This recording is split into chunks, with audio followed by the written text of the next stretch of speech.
Most people would go through their whole life with not figuring out what they actually want. The best psychologists in the world trying to distract us, we need to have that routine in place. So you need to design your environment and your accountability loops so all of these things are locked in place. Outside of the work environment, you need to be great in that area too, so you can have a sustainable family life and great friendships and relationships. If they had a growth mindset, they would realize that there's no failure, only feedback. It's okay if you screw up. Growth mindset, you're just going to get better for it next time. You're just going to get better at performing in these key moments.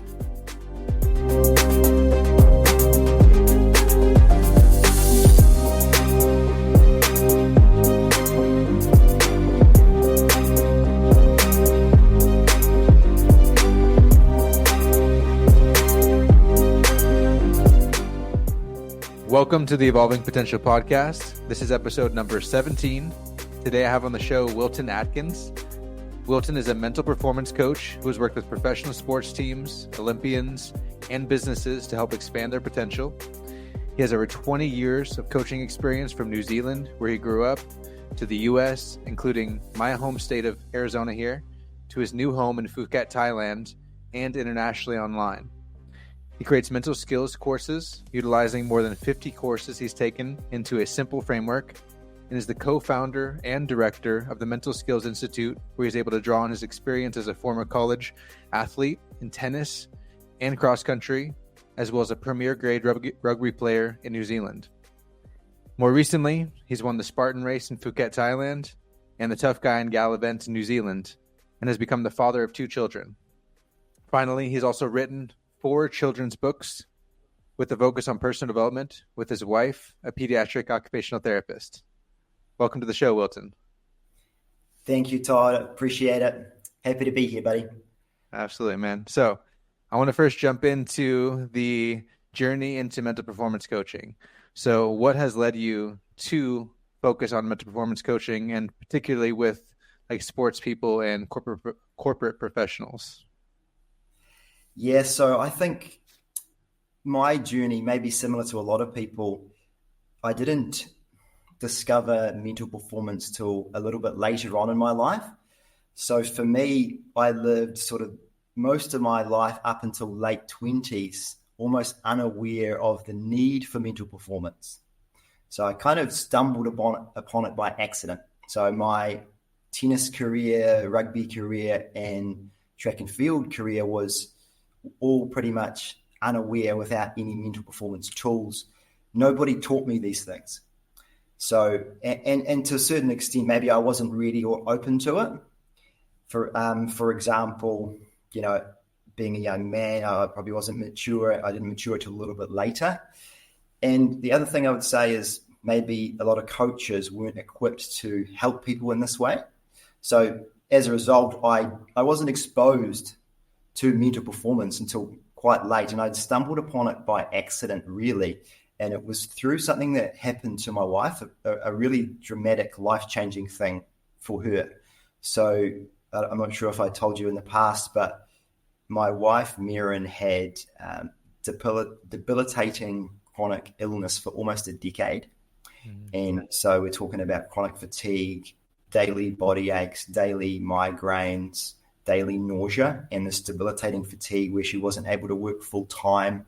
She wasn't able to, doctors told her she'd have to live with this for her whole life. She wouldn't be able to have kids, and basically just had to manage through this disease.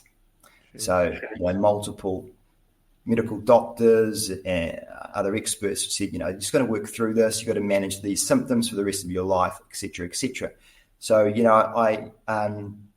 she was my girlfriend at this time, and we're willing to try anything. So she ended up going to a course in Auckland, and it was a coaching course, a 3-day course, and it taught her the tools about how to coach herself and reduce the stress response of the mind-body connection. So I thought nothing of it. So I just give it a go, see what happens.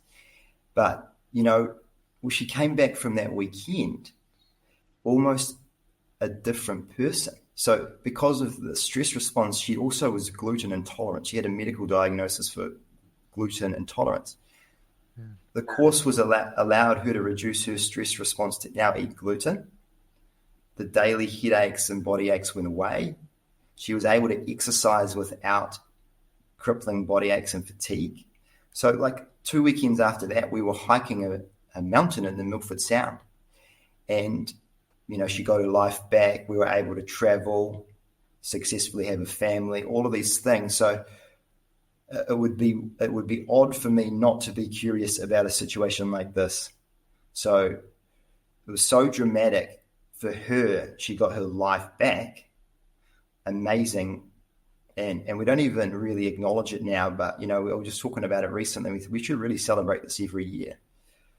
But it's just a distant memory now. It happened about 10 years ago.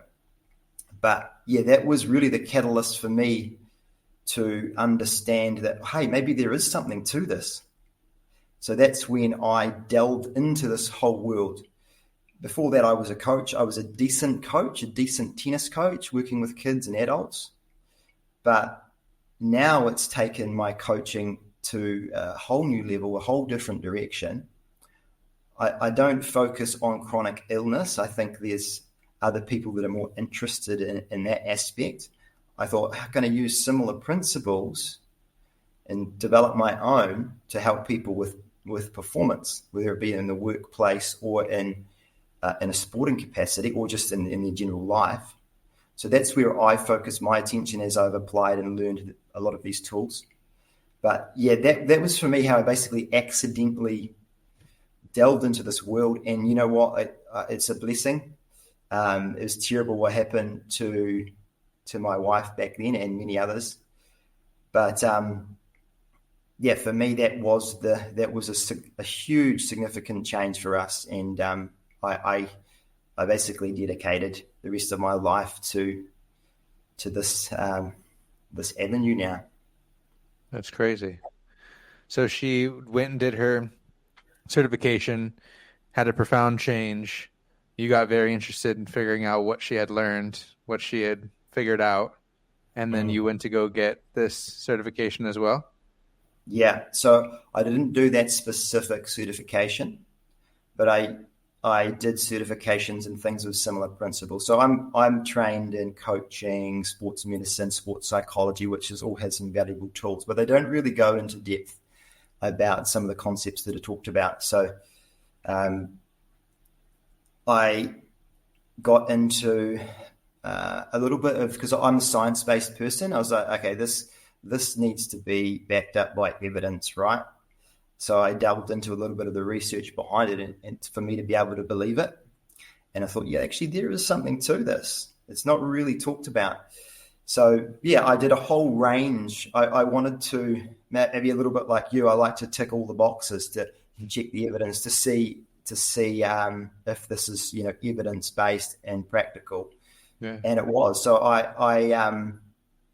it just got me interested in a whole range of different modalities, right? So I love positive psychology. I love the NLP. I love hypnotherapy or visualization, Stoic philosophy. There's a whole range, and they are all very similar. They cross over, and they all start telling the same story. So if you round out your learning in a whole bunch of different modalities, you can become a really a successful coach that can coach anybody. So whilst it got me curious about what happened with my wife, I didn't necessarily focus on that. It just took me down different rabbit holes to basically upskill my learning as a coach in a whole different array of areas. Yeah. So you had normal clients still, like your tennis clients or whatever, and you started applying some of these mental things to the sessions. And then did you see profound results in them as well, which is what kind of started shifting you into wanting to do just the mental stuff? Yeah, exactly. So, well, for me, I mean, I love tennis coaching, but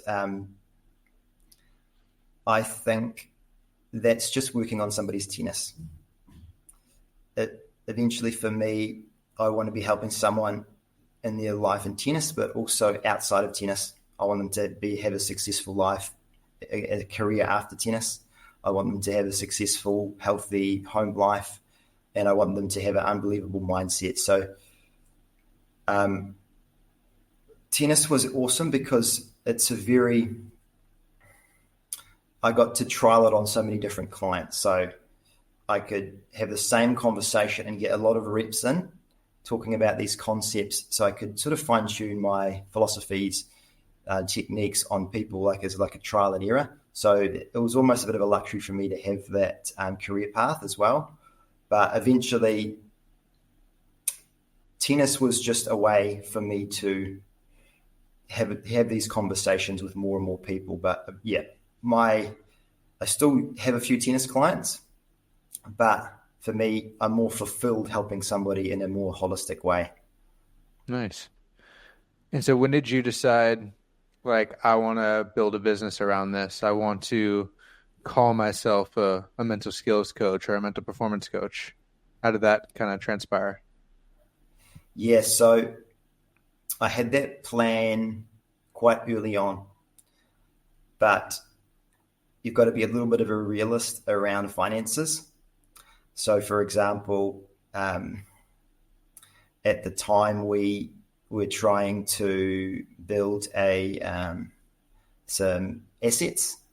So when you go full-time self-employed, it's quite difficult to get bank loans because you need to have your financials laid out for 3 years. So it was not a pragmatic move to go too early.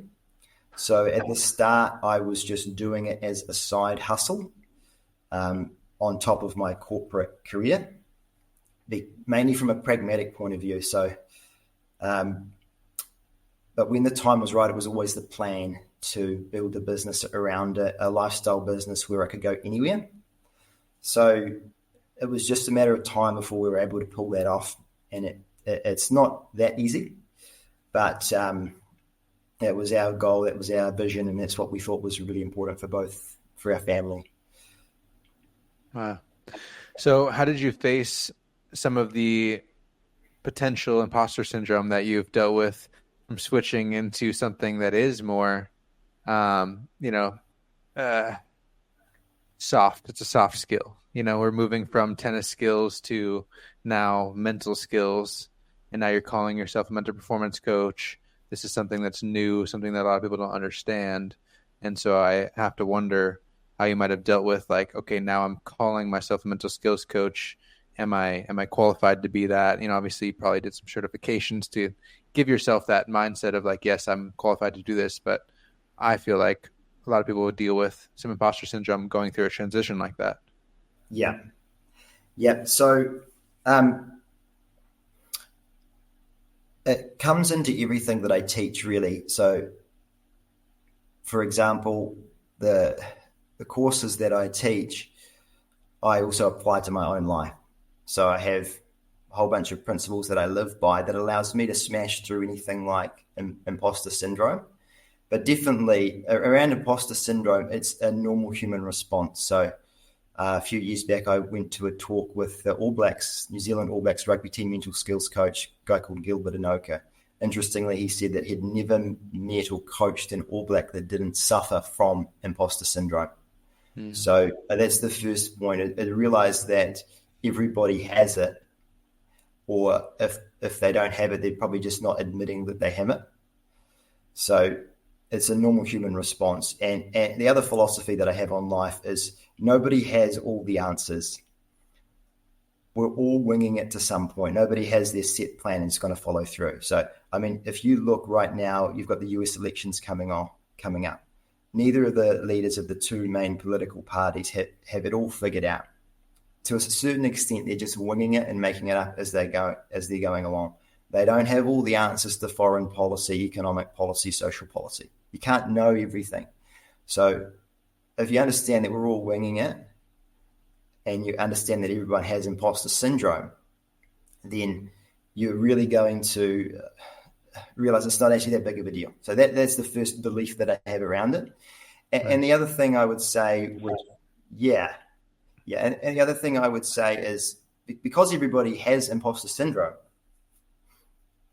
or limiting beliefs to varying degrees, I would reframe it as a way to that if everybody has it and you are able to smash through it, then you are being able to stand out and dominate.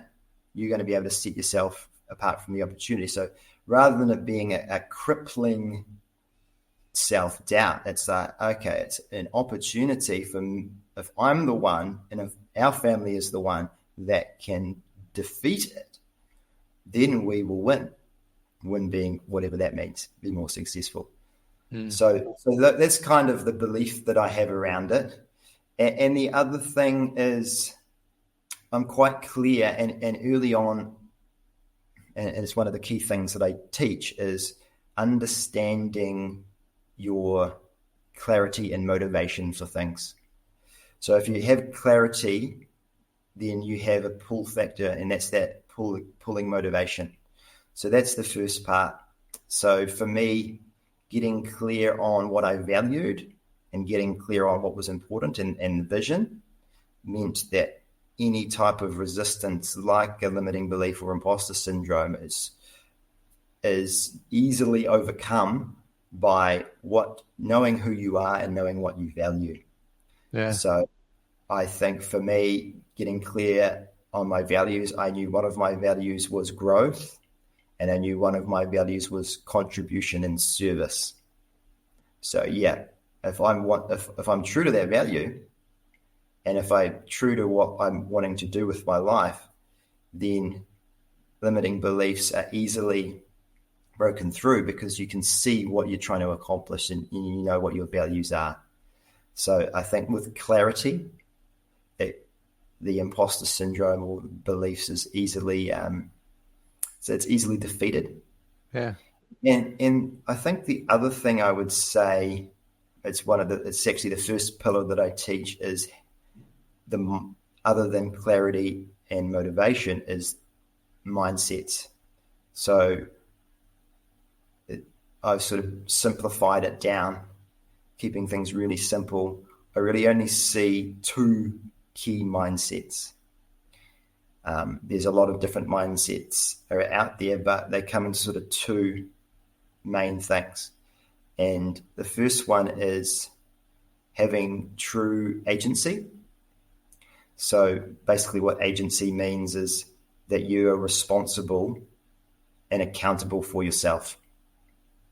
So if you're responsible and accountable for yourself, you don't make excuses and you're not a victim. So the opposite of having agency is making excuses and being a victim. But sometimes being a victim is valid, but a healthier way and a more practical way is remembering agency. So yes, there's negative factors like some bad beliefs that, like limiting beliefs or imposter syndromes, that creep in. But if you remember, you need to take control of agency.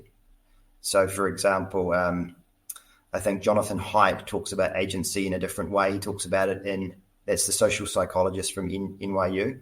He talks about it, the elephant and the rider. Mm-hmm. So the elephant is not having agency, but the rider is agency. You've got to remember that you are the rider. So if you are the rider, then you're responsible for what you're going to do. And you're also, with that responsibility, it also automatically means you're probably going to accept things if things don't go well. So responsibility and agency also equals acceptance. So you're in an empowered state as well. So if things don't go perfectly, it's okay. Because you're in that empowered state, you accept it and it doesn't cripple you. Does that make sense? It does, absolutely, yeah. And I'd like to touch on both of those.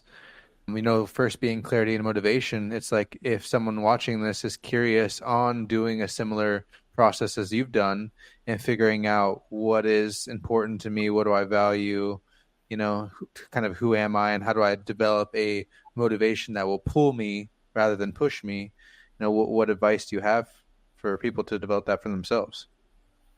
Yeah, it's so important. And the beauty about that is it's not the same for everybody.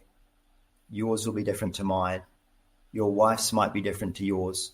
But having the awareness of it is, and you're going to have a better relationship because you know what motivates your wife. I know what motivates my wife, and we help each other, and we're moving forward together. And same with the people you work with, same with any team that you're a part of. So how do you do it? There's lots of amazing ways to do it. But I think the first part is just getting clear on where your gaps are, right? So it's something really simple like a wheel of life exercise. Something is like, okay, where am I weak and where am I strong, and what's the most important to me? So if I'm weak in this area here, let's say I'm weak in my relationships, I want to upskill in this area. Or if I'm weak in my finances, I want to upskill in this area. So that's your wheel of life. You kind of need to, it's a general basic assessment of where you're at, seeing where any gaps are. But also more importantly, you need to figure out if these things are actually important to you. So that's where kind of understanding where your values are. So there's something called a values elicitation. And now with a values elicitation, it needs to be done with a coach who is familiar with this concept, because a values elicitation is you're not really thinking. You need to get into a more relaxed state when you're doing a values elicitation. It's not something that necessarily you think logically about. You need to get into sort of a state where you're really relaxed and comfortable, in a deeper state, almost sort of delving into a little bit of the unconscious.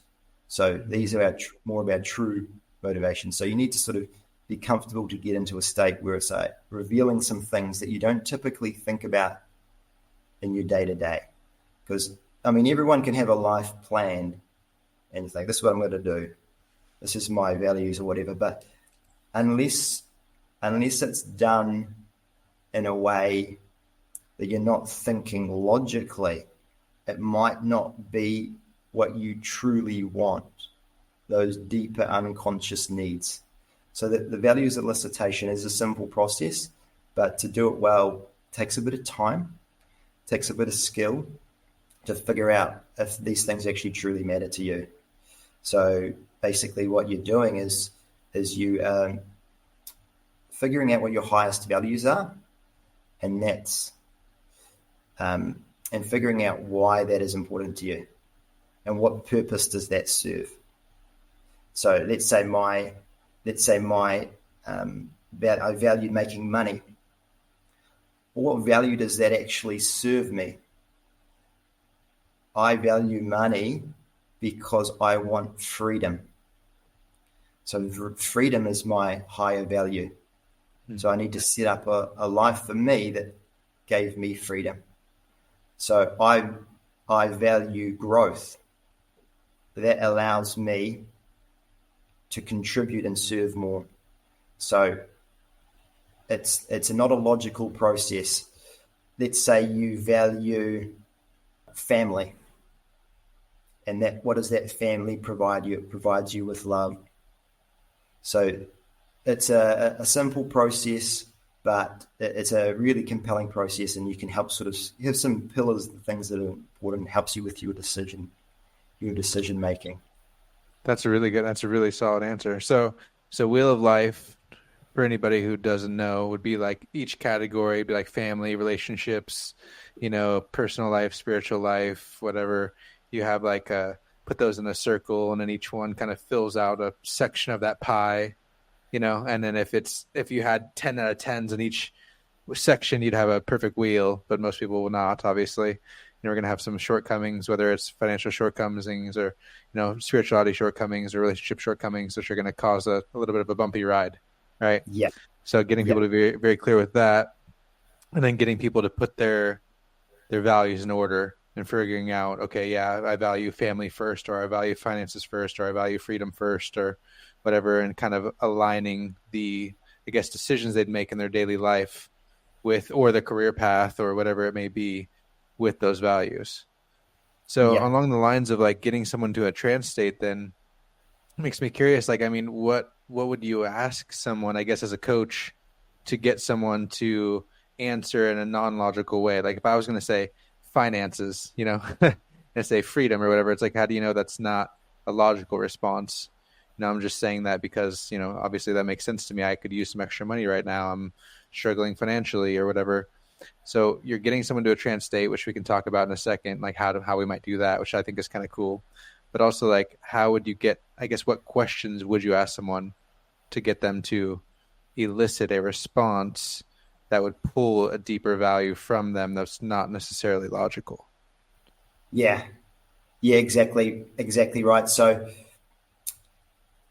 it sounds pretty woo-woo what we're talking about, right? Getting someone into a trance state, but it's a normal everyday thing, right? We're in a trance state right before we go to sleep.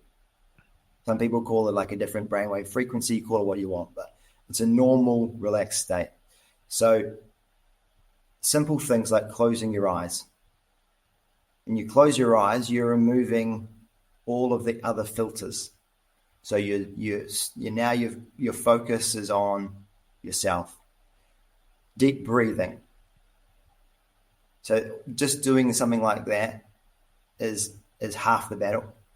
And then what you're getting yourself to do is, and it also goes into a little bit, one of the processes we do is like timeline, or like a timeline trance, or a future self visualization, where you are basically closing your eyes, doing some deep breaths. Doing that is you are a lot more relaxed and comfortable. And you also have to build rapport with the client. If you walk into my office now, I want to get you to close your eyes and we're going to do this thing. Like you won't trust me.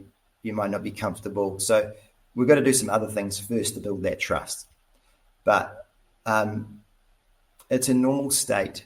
So, for example, with the timeline technique, I take them to a simple process where you close your eyes, focus on your breath,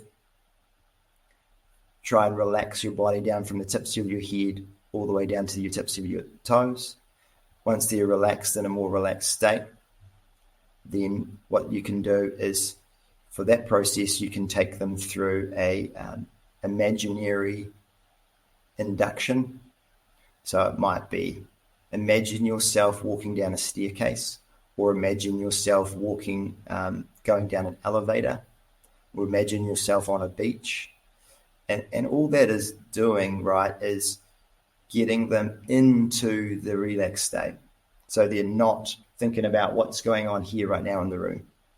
They are fully using their imagination.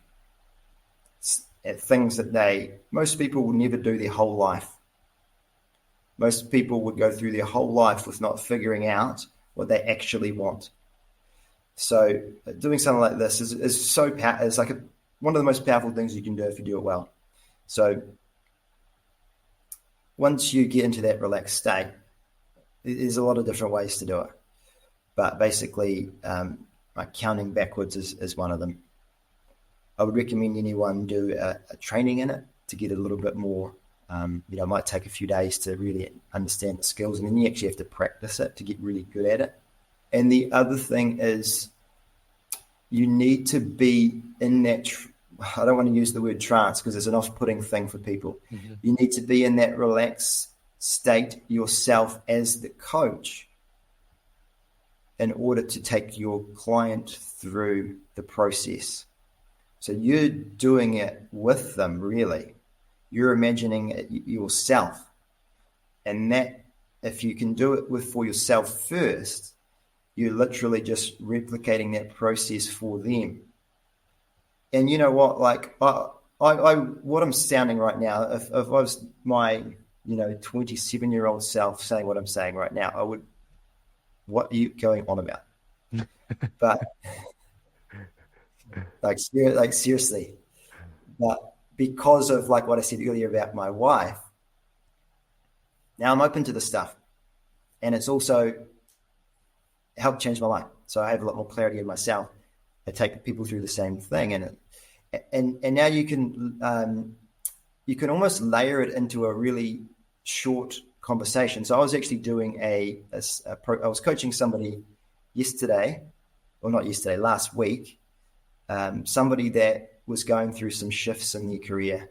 They weren't quite sure. They just had a relationship breakup, and they weren't quite sure what they wanted to do with themselves, whether it was the academic route, the career route, all these types of things, right? So now, without having to do some sort of like full induction or formal process, you can sort of almost layer it into a normal conversation. You just get them relaxed, get them to close their eyes, take them through a quick process, and it doesn't have to be any big sort of woo-woo thing. So it is a normal thing but she'd never ever considered doing it in her whole life before, and she found the process to be really enlightening because I basically got her relaxed, closed her eyes, did a little bit of an induction with some breathing, imagined herself into what she wanted from 5 years from now. And because she was in this state she wouldn't normally be in, she had some breakthroughs of what was actually truly important. So I would encourage everybody who was like me and it's like, what are you on about? Just to be, I hope this conversation has maybe piqued your curiosity a little bit. Otherwise, you often will go through life accidentally. And you wake up when you're 70 years old and it's like, why didn't I do what I wanted to do in my life?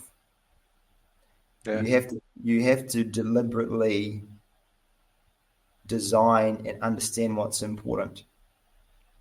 Yeah, I think that's crazy, trying to differentiate what society tells us is important, what our parents tell us is important, what school tells us is important, with what we actually believe is important to ourselves, to our own personality, to our own life experiences, to all those things. And so kind of allowing the conscious mind to shut off, or shut down or just quiet it a little bit to let that voice come through is like, sounds like a really powerful process.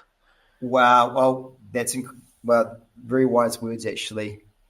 And I'm not surprised with your sociology background, but that's just piqued an idea that I had. Well, the process for me when I did it, about 10, 11 years ago, understanding that one of my core values was freedom. I needed to create a life that would allow us freedom. So that is going against the grain.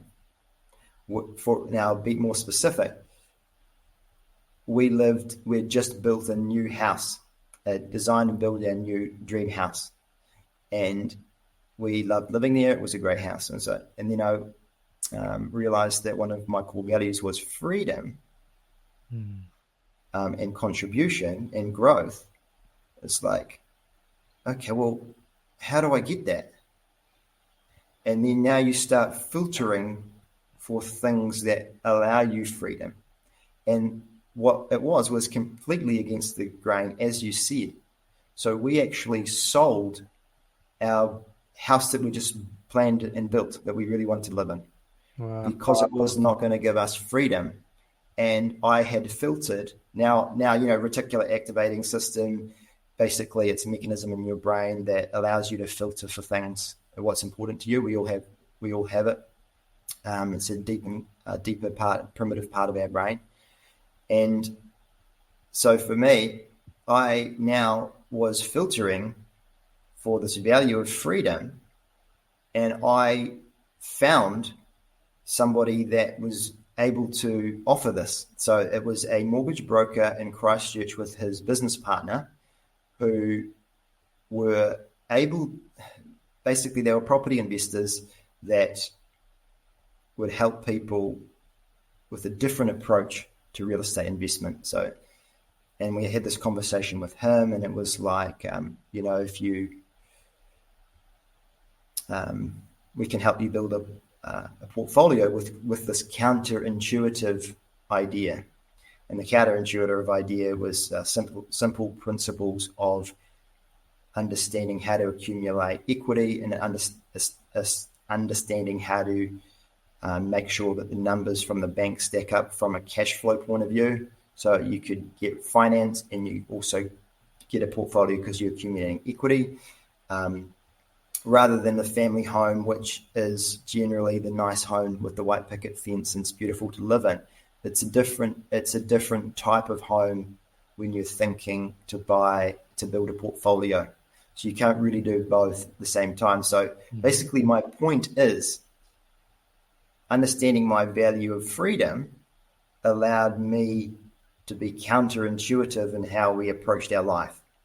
So now we are able to travel the world because we also able to accumulate our retirement plan a bit younger than what we normally would have done. So that is the importance of being clear. Another story around being clear is, one of our visions was traveling, and one of the places in the world I've never been was Asia. So one of my visions was visiting Asia. So there's no coincidence that when we spoke to people that had lived and worked in Asia, we started to network with them. So we were actually on a chairlift on a ski field in New Zealand, and we struck up a conversation on a 2-minute chairlift ride and built a relationship with them that helped us find out what's it like on opportunities in Thailand. So these are the types of things that can be clear when you're clear on what your vision is. Similarly, one of my vision is, also making the importance of my health and fitness. So I'm getting a bit older now. I need to prioritize that. So that's a value. It's also my vision. So I'm now filtering for opportunities to do these things. So one of my visions was so I even have a vision board, right? So a vision board is not an accidental, it's not some weird toy, like cute toy that doesn't work. If you apply it and see it, you do it. So on my vision board, I put it on a few years back about health and fitness in Asia when we moved here. And interestingly enough, the photo that I put on was of the Spartan Race. So I didn't even remember that I'd put that on the vision board, but actually it was the Spartan Race that I entered last year. So it's like, okay, so now I'm designing what I want to do through the reticular activating system and knowing what's important.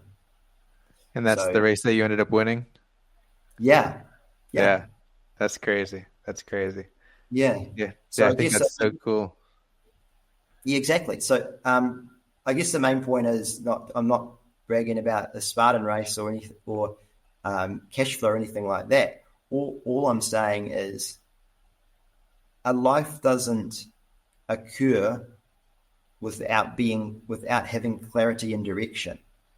Yeah, so it makes perfect sense. Like, I mean, the reticular activation system, so for you to sit there and know, like, okay, freedom's important to you, as opposed to maybe another person thinks it's finances, they're looking for any sort of financial opportunity that might limit their freedom because they're not realizing that's important. Okay, now I'm going to take 80 hours a week of work, you know what I mean? As opposed to, like, I'm going to find something that's going to allow me to travel the world and work online and do these things because I know that while finances are important, I think freedom's even more important to me.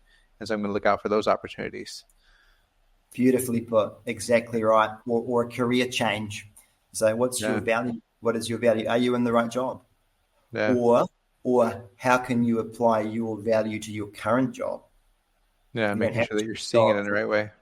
Yeah, exactly. Beautifully put. Are there any other stories that you can share of someone having success with the mental performance skill, coaching or the mental skills training that's like significantly impacted their life or their performance? Some of the best stories I have aren't even sport related. When somebody has just, got through something that is of challenge to them and it allowed them to see things in a different way, push through things and put themselves out there again.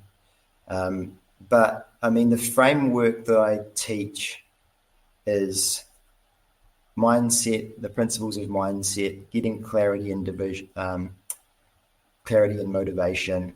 Then the other big thing is understanding the hidden barriers. And that's a huge thing for people. We had a lot of big success. That's probably one of my more popular pillars that gets breakthroughs for people. And then the performance under pressure is a lot more specific to people at the higher levels.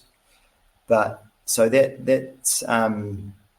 piece around the hidden barriers is around the concept of allostasis or cybernetics. It's the same concept, where that's where people are sort of stuck in a pattern, in a habitual pattern, where they aren't pushing themselves out there. So if you are only at a certain level at something, you're going to usually be stuck at that level. So in order to perform at a new level, for example, a tennis player, you need to have a different behavioral patterns to get better. And these behavioral patterns that you currently have are a set point. So you're at a normal set point, and it's hard to change that because it's very much driven by our automatic processes. So trying to break through and perform at a new level is very challenging. So the concept of cybernetics to try and get somebody from where they are now to perform at a new level, it is a huge breakthrough moment. So, for example, I had a really good elite tennis player who just wasn't improving, and he trained at the same level, he performed at the same level, but in order for him to improve, he needed to understand this concept so that he could break through and do things in a whole new way. So I think cybernetics and delving into that concept is a huge thing that people really need to look into. Okay. So hidden barriers, people are coming up against hidden barriers, and those are going to be some of the major things that you're able to help people with that are getting them to the next level. And it's a big part of something that you teach, your overall pillar or framework system. And so how, I guess, are you helping to make people aware of the hidden barriers? I know that it would be, in my mind, a similar process to the calming down the critical mind, the analytical mind, and getting them to tap into that subconscious state. We talked about cybernetics too. So the way that I understand cybernetics is kind of like a heat-seeking missile. All right. So if you want to describe cybernetics at all and these hidden barriers, unleash, go talk about it. Yeah. So heat-seeking missile is a great example.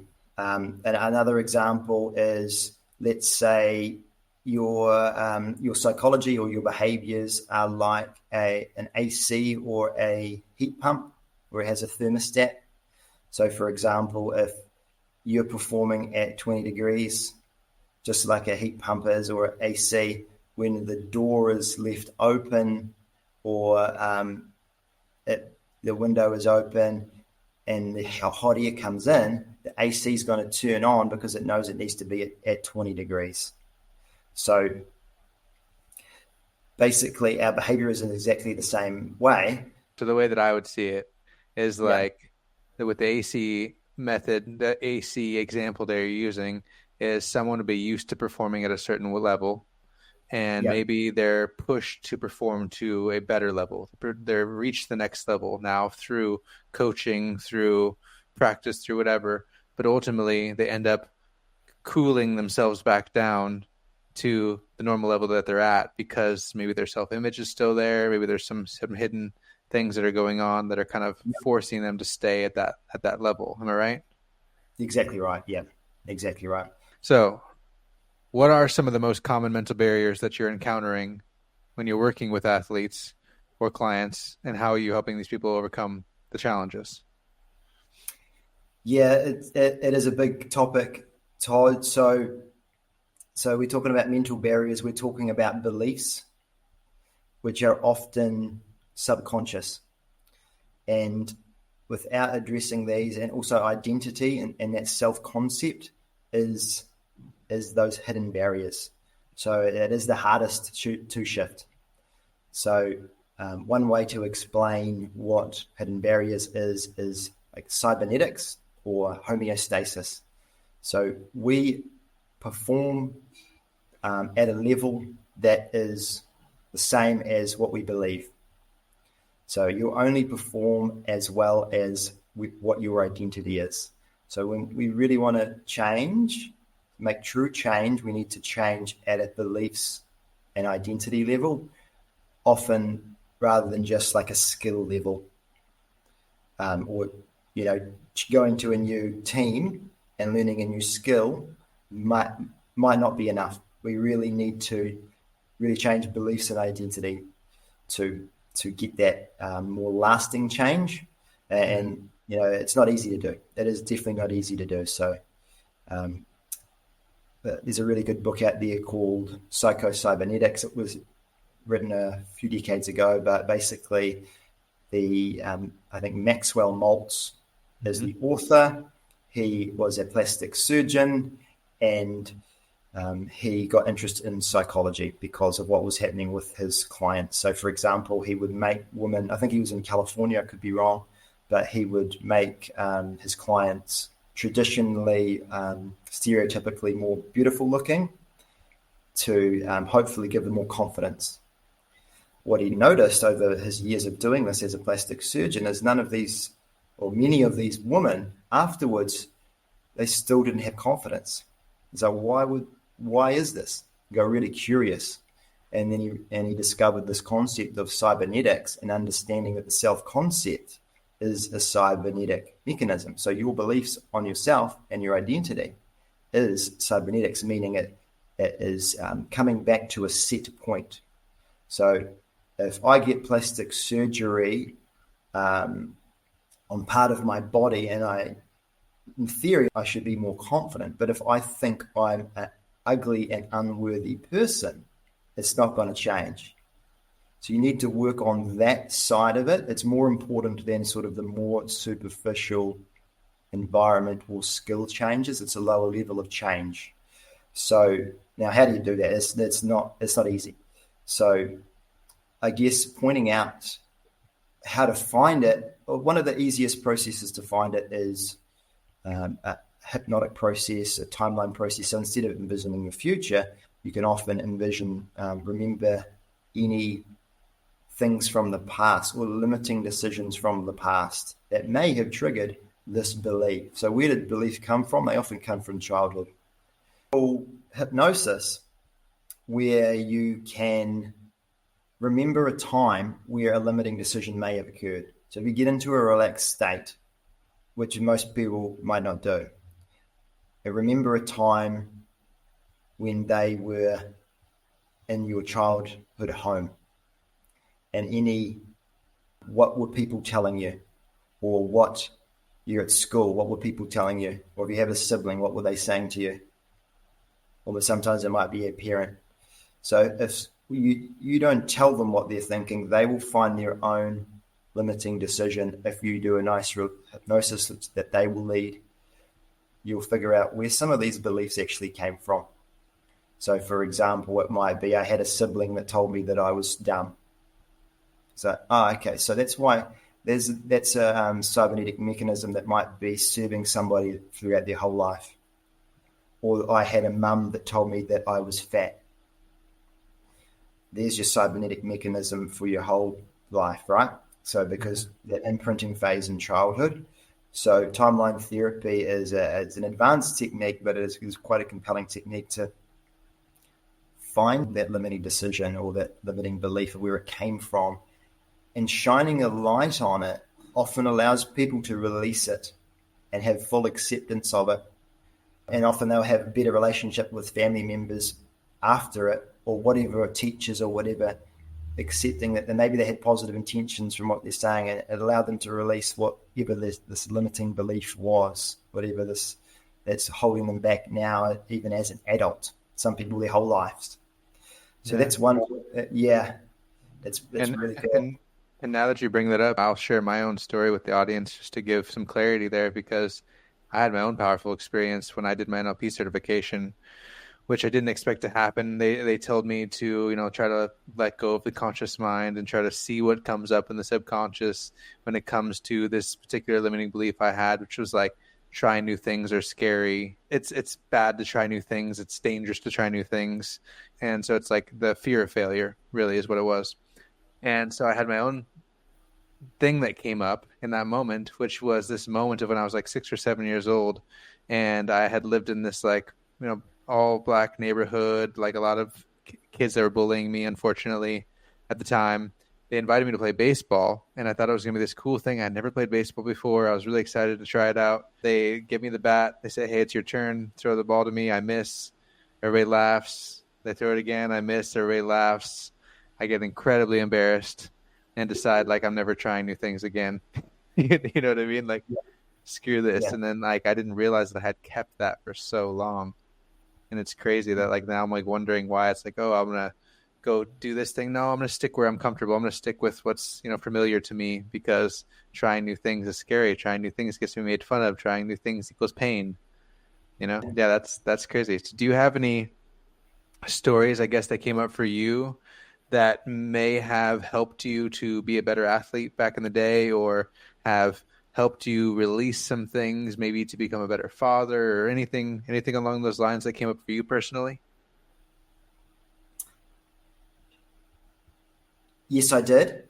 But probably something I wouldn't be willing to share, actually, to be fair. That's fair. Yeah. Nothing crazy, but yeah, some for me and for other people that I've did, I visited my childhood home, which was actually a beautiful, amazing place. I had a great childhood, but also not all the information that you get there. Some of them you remember certain conversations that might be a long-term belief that you have around yourself. So, certainly it's certainly I had some breakthroughs during that process, and I've had breakthroughs with other people doing that process too. That's held me back, but yeah, it definitely doesn't hold me back anymore. So we have clarity and motivation as a part of your principles. We've got the values levels, that are included in that. We've got the hidden barriers. I know there's one more I'm missing. What other frameworks, what other core principles are involved in your teachings? Yeah, so the next one is performing under pressure. So this is more for people that professional athletes, or someone that has high stakes corporate role, that need to be clutch. And I mean, everyone needs it, but often this is more relevant for them. And we have a whole range of tools that help people perform under pressure. So, for example, some of the tools around relaxation techniques, helping with someone's focus and attention, techniques that help people visualize the pinnacle moment. So when that comes to that pinnacle moment, they've already done it before, and they're a bit more dissociated from it, so that they don't feel as tight. There's a whole range of tools around that in one of the sections that we teach. And so moving forward, teaching these things, you've taught them both in like events as well as in person, right? And so has it been, in your opinion, a hard process for you to develop this framework? Was it something that's like you've gone through and you've changed it a quadrillion times, and you've fought with yourself on what should be included in the framework? And because I can only imagine, there's like, for me, I've been overwhelmed. I've got all my books behind me. I point to those regularly as sometimes they could be an amazing thing, and sometimes they can be an overwhelming thing. I've got so much information I can pull from. How do you come up with your own framework? Is it just through the experience, through the expertise, coaching? Yeah, so the framework that I use, I really try to keep things really simple. So there is so much information out there. There is so many tools and techniques, but you can identify the different pillars they all fit into. So knowing these factors, mindset, there's so many mindsets out there, but the two key ones are knowing that it's possible to change through the growth mindset and having full personal responsibility. Those are the two. If you can do both of those, it creates the most impact. Knowing what's being clear, you need that part of it. So it's going to give you the motivation, the unconscious stuff. So there's just so many different, all the information out there fits into these groups.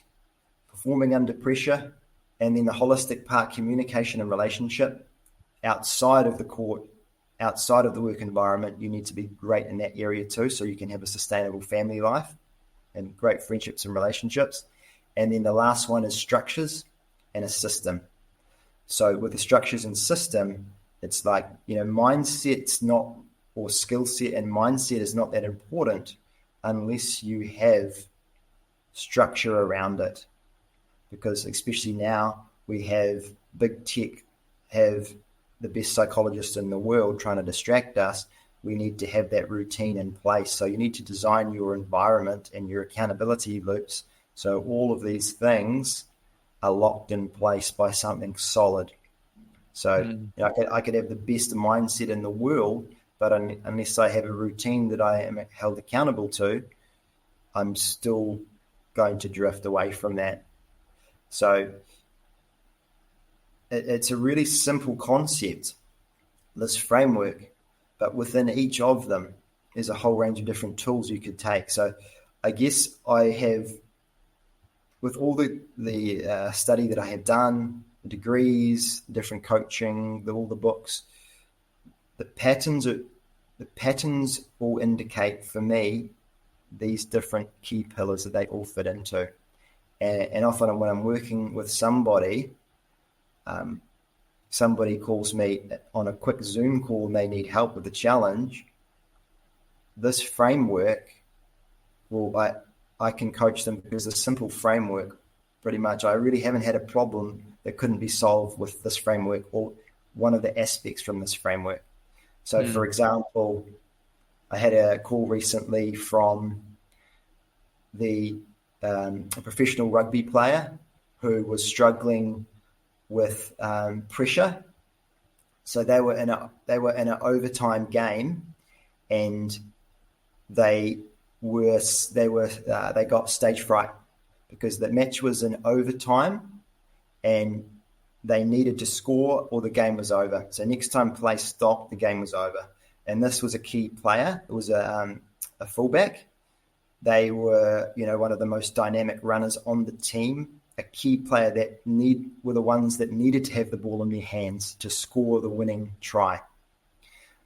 But instead of this dynamic player stepping up, putting their hand up and trying to get involved in the play, get their hands on the ball to break the line, they removed themselves. They hung back. It's like a situation like that. Each of these pillars in this coaching framework are important.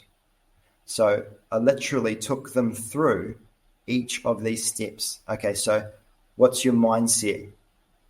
Do you have a growth mindset? Now, this isn't exactly how I coach them, but I'm just giving you an example how each piece of this framework works. Growth mindset. If they had a growth mindset, they would realize that there's no failure, only feedback. So it's okay if you screw up. Growth mindset, you're just going to get better for it next time. You're just going to get better at performing in these key moments.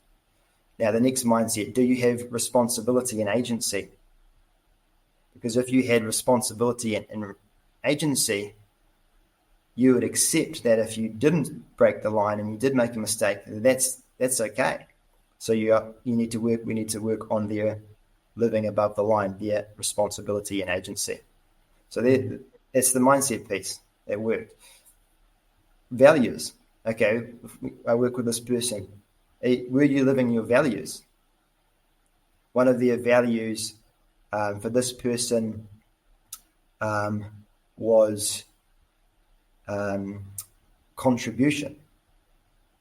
and bravery or courage. One of their values was courage, that you weren't living your values of contribution and courage. You weren't contributing to the community, and you weren't living the value of courage. So that they need to be clear on what that was. Understanding the concept of those hidden barriers. Okay, so there are reasons, allostatic reasons, why I didn't do what I needed to do. They needed to work on that piece of it. Where are you at in your belief level? Do you genuinely believe that you weren't the right person to put your hands on the ball at that time? So then we needed to work on that area. So, and then specific tools around performing under pressure to get into the right mental state. So, okay, how do you get into the right mental state? Did you do the prep before it? Did you do, for example, some kind of a visualization where you prepared for these types of situations? There's an amazing process. It's called the movie theater technique that I take through with certain clients. It's EMDR, beautiful technique. Or another simple technique is creating your triggers. So, okay, it's overtime. What's your trigger that's going to get you into a peak state? Mm-hmm. So that's that framework.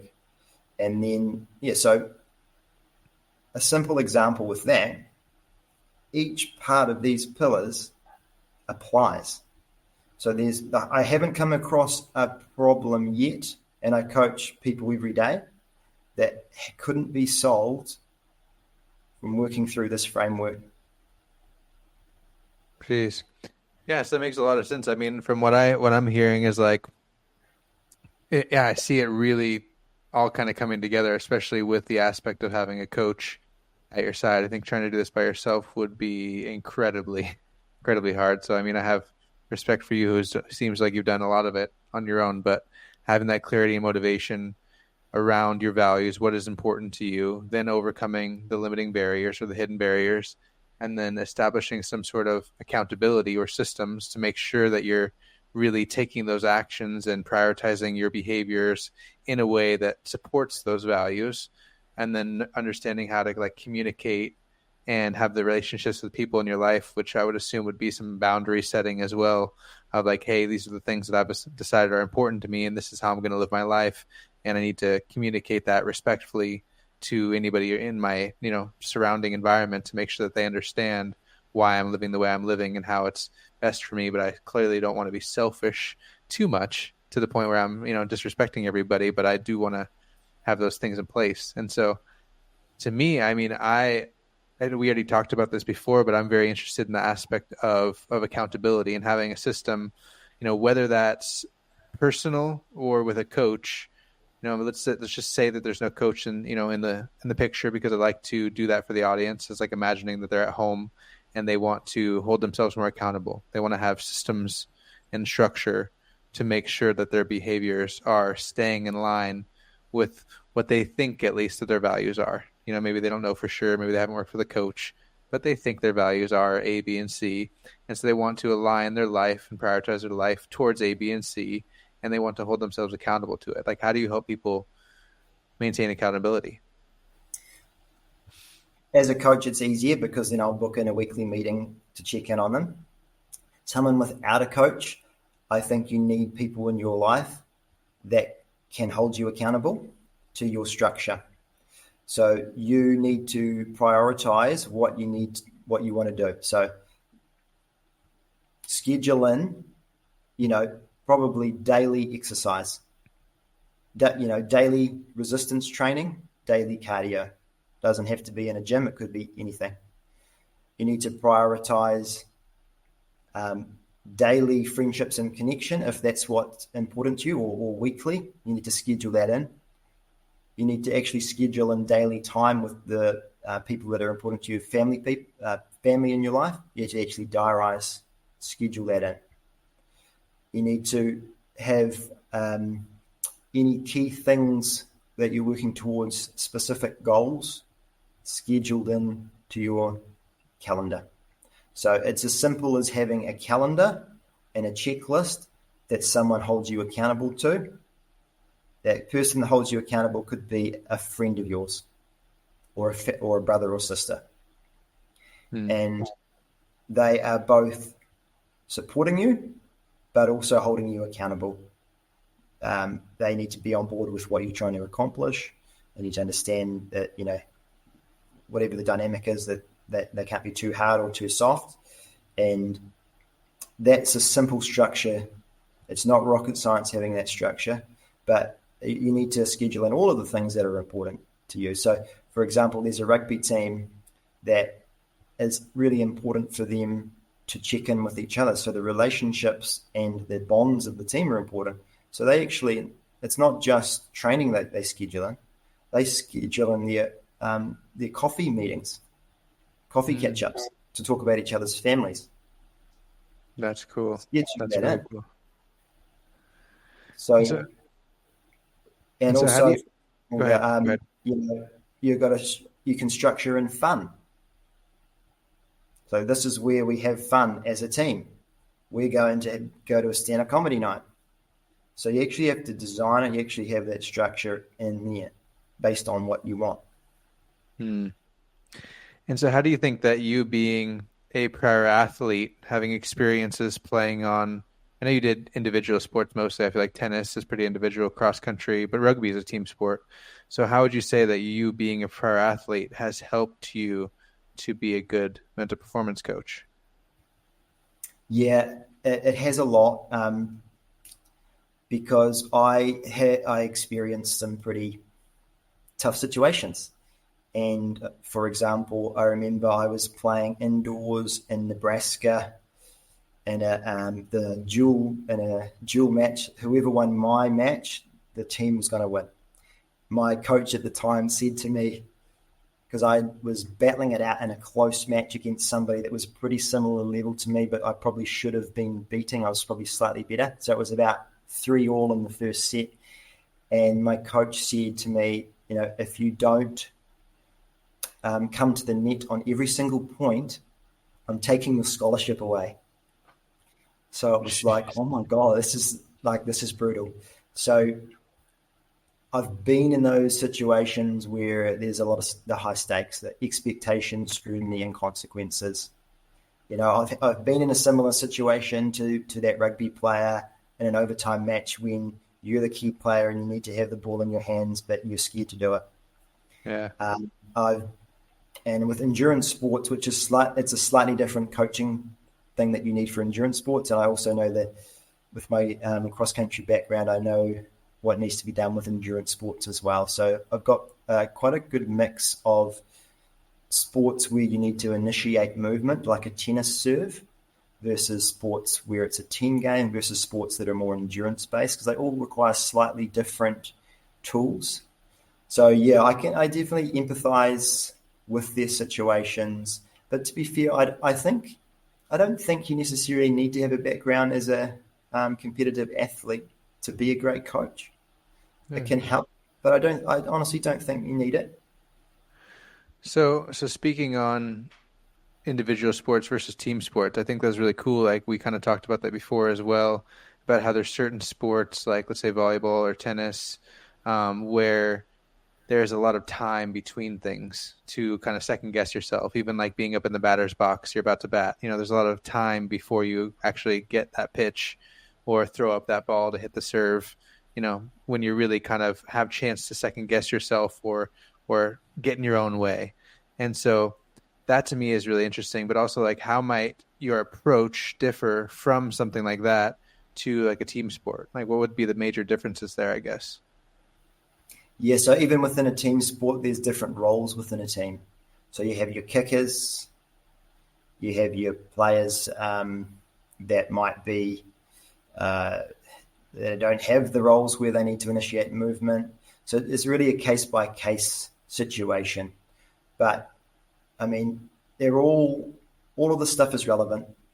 Every tool that you do, that we teach, can be relevant for different situations. I'm curious, too, then you having done tennis and having done cross-country, how might you approach a sport where there is a lot of time between initiating an action?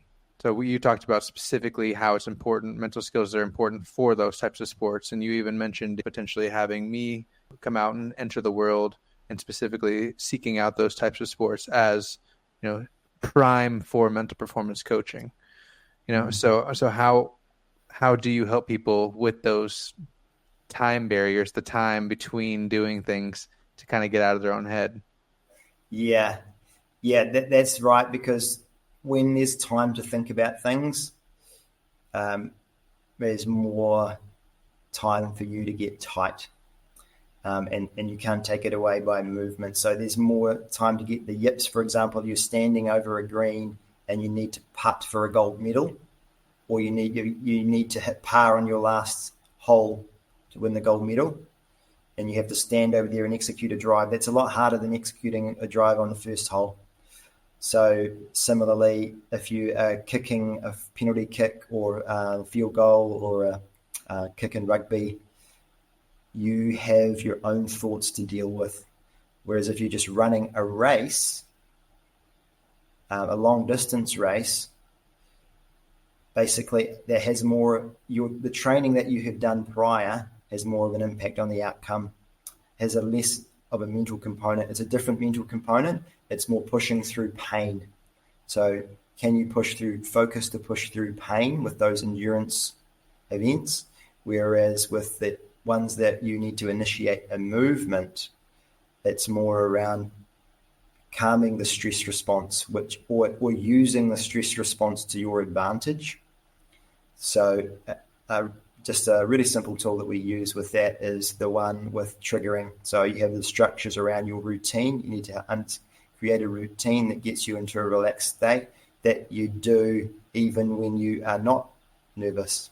So when it becomes an automatic process to get you in that state when you're nervous, so that you can execute it in the same way, exactly the same routine, exactly the same functions, and you can have emotional triggers that help you stay relaxed, whilst also whilst also accepting it and using these principles from the framework as well. Just realizing it's going to be there, and also modifying it accordingly.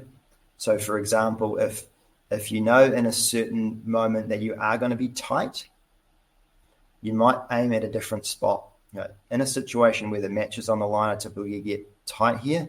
So I actually need to follow through a little bit more based on the feedback I'm getting in similar situations. So just having that awareness. So self-awareness, routine, and structures are really simple ways to help in those situations. So an example of like a routine or a trigger be like the free throw, shooter bouncing the ball a couple times the exact same way every single time, or a tennis player bouncing the ball, so it's like this. Is that something that's like triggering them to a more calm response, something that they've done 100 times, 100 million times, who knows, is that a good example? Yeah, great example. Yeah. So free throws, tennis serve, golf putt, kick at goal, keep the routine the same, and it's process orientated rather than outcome orientated. So you're focusing intensely on the routine rather than the outcome, because that obviously takes care of itself. So let's take a specific example. If it's tennis serve, bounce the ball. You might visualize the technique and visualize where it's going to go. So I'm serving out wide ace. I can see that in my mind before I do it. Got it. Bounce the ball, do my deep breaths. Some people will even add in like an anchor or a trigger. For example, they might look up and they might do a little smile. So they get themselves in a really relaxed state. I think there was an American female basketball player that did that to get herself really calm when she was in France for the gold medal. She's calming herself, remembering that this is, it's just a game, in a relaxed state.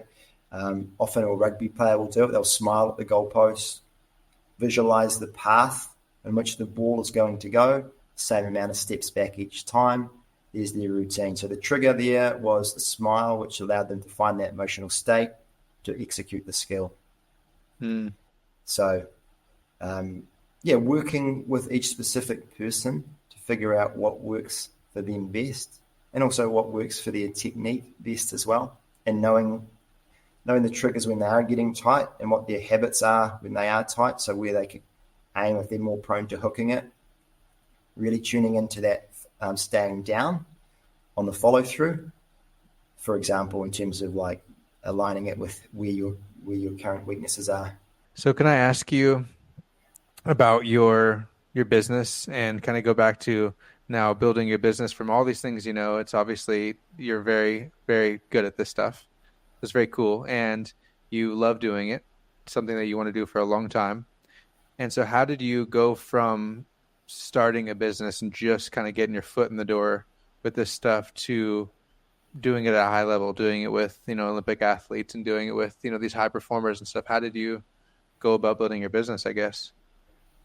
Yeah, so I think for me personally, so I worked for 10 years in corporate roles and enjoyed doing that. And as I said, long term, this is what I always wanted to be doing. So there were times where I really needed to focus on my work because some of them were, quite intensive roles. So I prioritized that. But towards the end of that, I also added in this career as a side hustle. So that was for pragmatic and realistic reasons. I couldn't afford to go burn the boats and go all in because of my values of needing to accumulate those assets. It's harder to get bank lending without, the financial records for over many years. So being a pragmatist, I built it as a side hustle and started doing it with my tennis coaching clients that I would do in the weekends just for fun. Started to see it pay off. So I was just trialing these ideas. And then after that, I started to run small workshops, invite people in and say, okay, what's resonating, what's not resonating, fine-tuning my message. And also back then I was actually formulating what I actually have reduced it since then. I had some stuff in there that I don't talk about now because it wasn't as relevant. It was super interesting to me, but it didn't meet the need and it wasn't applicable. So back then I was like talking about the evidence, the research and the neuroscience. It was like, wow, this is really cool stuff. I was like, yeah, it's great, but only 20% of the audience is into that. So example, a wee while back, I went to a conference at a blue collar working event. As a keynote speaker was a coach, and she had the same problem as I had back then. She gave the whole 50% of her talk on the neuroscience, all of these interesting ideas. She was talking about the prefrontal cortex and the parasympathetic nervous system and breathing, what happens when you breathe and what it does to the stress response in a highly scientific way, which I found amazing. The rest of the audience, probably not so much. And she forgot to even link it back to how it was relevant to that audience, which was a blue-collar company. So that's a common trap when you're building a business, is it needs to be very simple, it needs to be relevant, and needs to be applicable. So I made all of those mistakes starting out. It was awesome for me, but didn't meet the need, and it was harder to apply to get results. So I made those mistakes with those initial workshops, fine-tuned the message, came up with the frameworks, and then slowly building that client base, selling the workshops for more money, and then you can build a business from it. So, yeah, I think there's an interesting, I might have told you, I think Todd Herman's story is quite a cool story. Yeah. He did it, basically. He went around 50 clubs and did 50 talks for free in changing rooms. And he talks about he talks about something else, but what an awesome way to fine tune what you want to talk about to see what resonates. And so you were doing these workshops in person? Yeah, in person. My first workshops were like, a few people, mainly family and friends. It So was like a hotel, or was it like where were you doing them? like I think my first one was like a church and a library. Wow. Yeah, so it's not, it's, yeah, but you know what? That's cool. That's fine by me because I understand, I practice what I preach around growth mindset. You know, where I was at then, it was where I was at then. I Yeah. wasn't at a level where I deserved to have more people. Yeah. So I'm responsible for that. I just needed to improve. So part of the way I improved was also improving my speaking.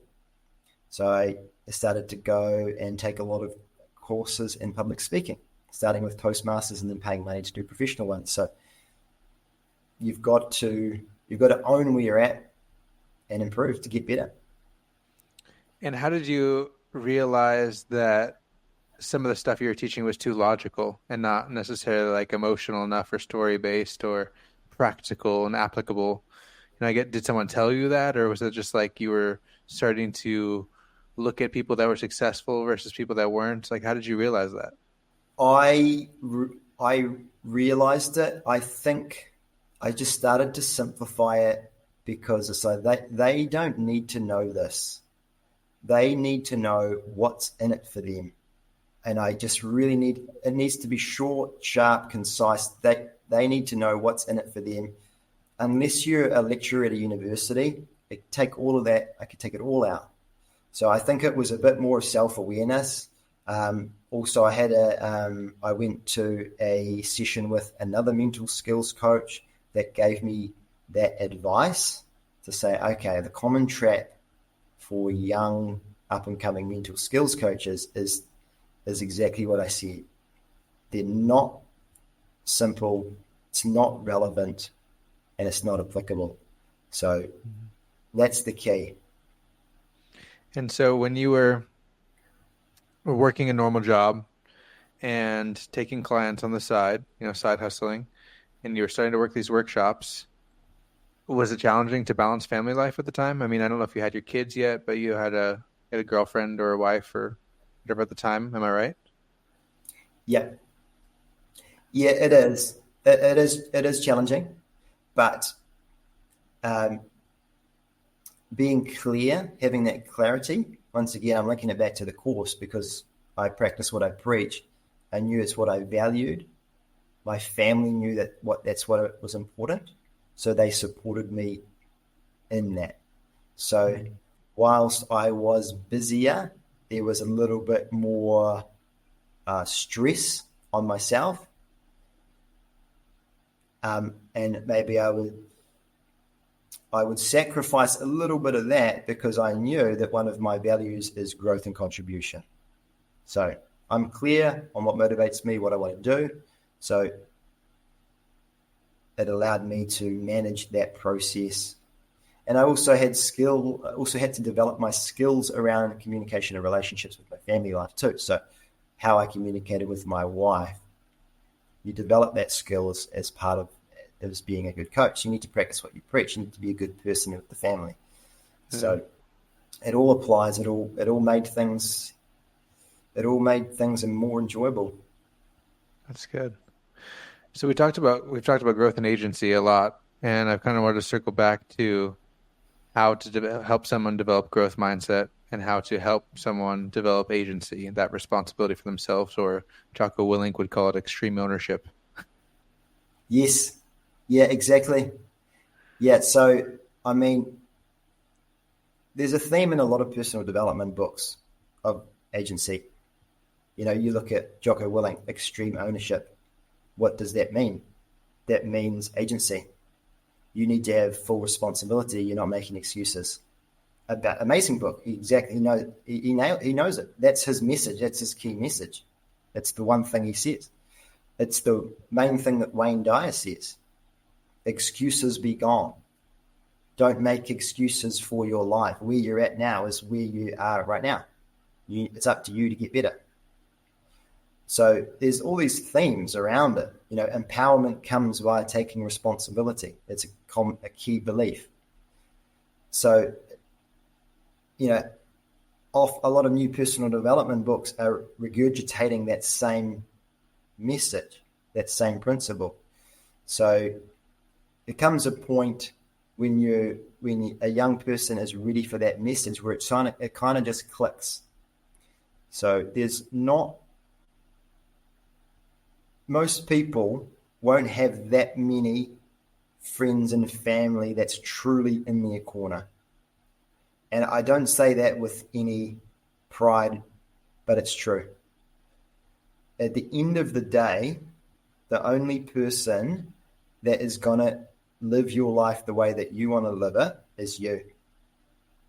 So if somebody has a friend or family member that really backs them and believes in them, hold on to that person. So you got to watch people that are in your corner when you succeed, because those are the people that you want around. But at the end of the day, there's very few of those people out there. Yeah. Truly out there. So it really comes down to the person, and it's a little bit sad, that belief, but it's also hugely empowering, because it means that, if you want to do it, it's up to you. No one really cares about your excuses. At the end of the day, no one really cares. So you're either a victim or you're fully empowered. And when you're fully empowered, it doesn't mean you're going to smash life and dominate and win and make a whole bunch of money and be really successful. But it means that, hey, if you at least give it a go, and you'll be okay with where you are, you accept it. And then it gives you the confidence, because you have that self-acceptance, to keep going and trying new things. So agency is both can be crippling if you're not ready for it. But if you are ready for it and fully embody it, it almost makes you unstoppable, because you know that everything that you do, you are responsible for. So there's I don't fully believe this quote, but it's a very healthy quote to have. It's not your fault if you're born poor, but it is your fault if you die poor. So obviously there's a lot of social issues that go into that, trickle down economics and systematic things like that. That's true. But it'd be more powerful to somebody to have that belief that it's not your fault if you are born poor, but it is your fault if you die poor. And you have a lower starting point, but hey, no one's gonna help you be successful. It's up to you. And you know what? If you want to change the system, it's up to you to do something about changing the system too. So have you ever had an athlete then that perhaps great athlete, but total victim mindset, total blaming other people, blaming the refs, blaming the coach, blaming their parents, blaming whatever, and they're potentially not ready for that mindset? Have you ever come up against that? And what might you do? I mean, sounds stressful to be trying to convince someone that they're fully responsible for everything, and they're just insistent that no, they're not. It's this person's fault and it's this person's fault. How might you address that? Yeah. You know what? And it doesn't make me very proud to say this. I think a lot of people have this. I certainly had this mindset growing up. As a young tennis player coming up, so many excuses. If I was coaching me 20 years ago, I was like, what? I wish I could coach me back then, because I had it. I had this mindset. It was like, it's too windy. It's two players on the court. We both have exactly the same wind. What ridiculous. And you know what? There's so many, even professionals out there complaining about the wind, complaining about the string tension, complaining about a line umpire call and letting it dwell on them, being a victim to that instead of taking responsibility. Rugby teams blaming the referee. Fans. That's how I know. If you listen to a fan, if a bad call happens, you know if a fan has no agency in the rest of their life, as if they have that same mindset around their sports team. It's like they're always blaming and making excuses about their sports team. They most likely have that same mindset about their own life. Yeah. You know what? So, for example, if you have a bad call in a sports game, yep, that could be a terrible call, right? But what can you control with that? You can control, did you talk to the referee clearly about your point of view about why that was a bad call? What could you have done to influence the referee, right? There's things you could do. Did you have these conversations? Did you research the referee beforehand? What are their habits? So there's things you can control. And often even coaches after the game will blame decisions on the referee, complain about that as an offset for not taking accountability for their own performance, their own coaching performance. So, yeah, it's really common, this kind of way of thinking about things. How do you fix it? Through evidence. You need to tell them, you need to explain things to them, explain the concept in great depth until they finally understand it. And people come to it at different times. You know, a young 18-year-old might not be ready for it because they're bulletproof. So teenagers are harder to, teenagers, and I was saying, maybe not open to it. Might be because of biologically they aren't fully matured yet, but also they have a lot more confidence and they think they know everything. So I'm just talking generally. Some teenagers are really on point with it. But no, I think that was a great answer, because I actually, in my last guest, and 2 guests ago, actually, he talked about how he kind of goes through with people on like the controllables, you know, what you're able to control and what you're not able to control. And so it sounded to me like that's something that would be potentially helpful in a situation like this. From what you just said, was like, okay, the ref made a bad call. Well, what's in your control and what's not in your control there, you know, and maybe getting them to realize that more things are under their control than they may have realized, and certain things that they're taking, you know, blame for or whatever are out of their control, and they just need to let go of those things. And so beautiful. Like providing evidence to them seems like a great place to go with that one. Yeah, beautiful. Yeah. I think Stephen Covey explained that really well in his book, The Circle of Control, The Circle of Influence. And it's exactly what you just said. You can only control certain things. Be responsible for those. If you can't control it, it's okay. And so go ahead, sorry. I was just going to say, and the same approach that I have to growth mindset as well. Yes. How do you explain growth mindset? Is it, okay, here's growth mindset. Why don't you have a growth mindset now?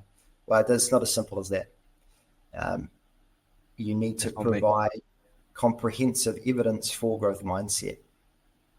So you're almost kind of like a Socratic method to disprove the theory of having a fixed mindset and that someone's skills are genetic. So the opposite of a growth mindset is that someone's complex skills are predetermined by their heredity, their genetic, they're predetermined by their family. So if you are an amazing tennis player, it's because your family were great at tennis. Or if you're an amazing golf player, it's because you were born into it. Your family has the gene for golf or basketball or whatever it is. So, a lot of people still have, unconsciously still sort of believe this sort of stuff. It's like, oh, I'm not a public speaker. My family's never good at public speaking, or I'm not an artist, or whatever it is. Our family's not good at maths. So, yeah, it's out there. It's in our society. For example, some people used to think that women weren't worthy because they basically weren't intelligent enough to vote, make an informed decision to vote in an election. Mm-hmm. Same thing with African Americans.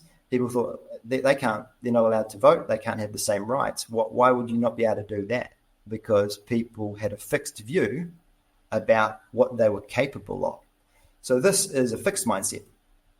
And it's not that long ago that people thought that way. And it's still there today. We're only a few generations on. So you need to provide evidence. It was like a fixed mindset is not accurate. So I've got a lot of ways that I explain it, but let's say it's a football player that wants to improve their football. You could show them some amazing 5-year-old in Brazil, right? And this Brazilian kid in the favela can bounce the ball, juggle the ball on his feet and his shoulders and his head and his knees like 100 times in a row. He's 5 years old.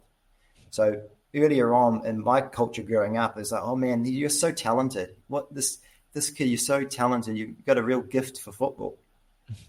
I've worked now with hundreds of children, and I can say I've never coached a talented or gifted child.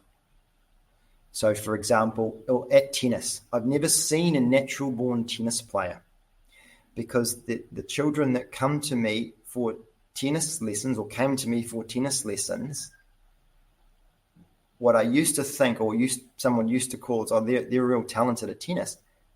They just had a different upbringing up until that age of 5 or 6. So often like the rural kids or the kids that have more space outside or the kids that might have done a completely different sport and just had a higher level of coordination, motor coordination and proprioception. So because they've done reps, even just through play, they might have a farm where they kick the ball around and throw balls and throw stones into a water trough. That kid coming to a tennis lesson with me at 5 years old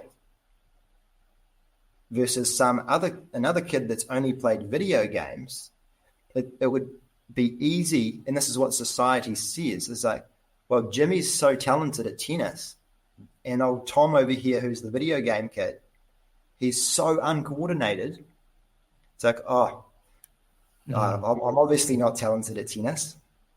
So what happens is, with this language, this kid keeps playing. He gets confidence and confidence from it. It's an ongoing spiral that accelerates, and this kid never does sport again. Jeez. So this is the influence of not nailing growth mindset. Like it's out there. Like it's out there in the workplace. For example, leadership. It's like, you are a natural born leader. I've not really seen a natural born leader, but people think that some people are talented for leadership. Well, leadership is a skill. Anyone can develop leadership. You can develop your ability to communicate with others.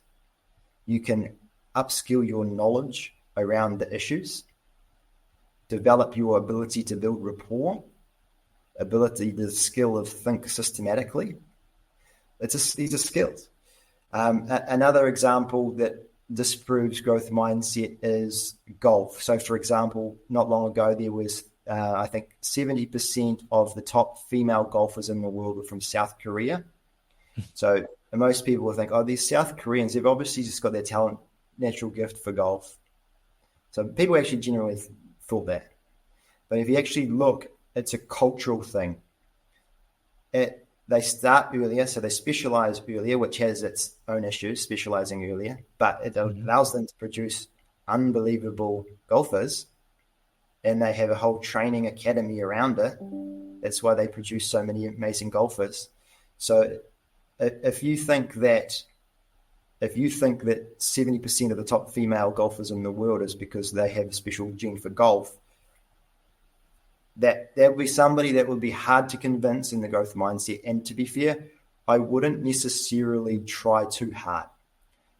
People will come to accept it. Your job is not to, my job is not to change every single person. People will come to it in their own way. Yeah. But if you look around at, if you just look around at the evidence out there, it's pretty overwhelming, the cultural, environmental factors that produce somebody's skill. And I think one of the valid reasons why people don't have a growth mindset is because they will look at physical characteristics. So they'll say, yeah, well, how come you're not in the Olympics if you don't have a growth mindset? How come you didn't win the 100 meters?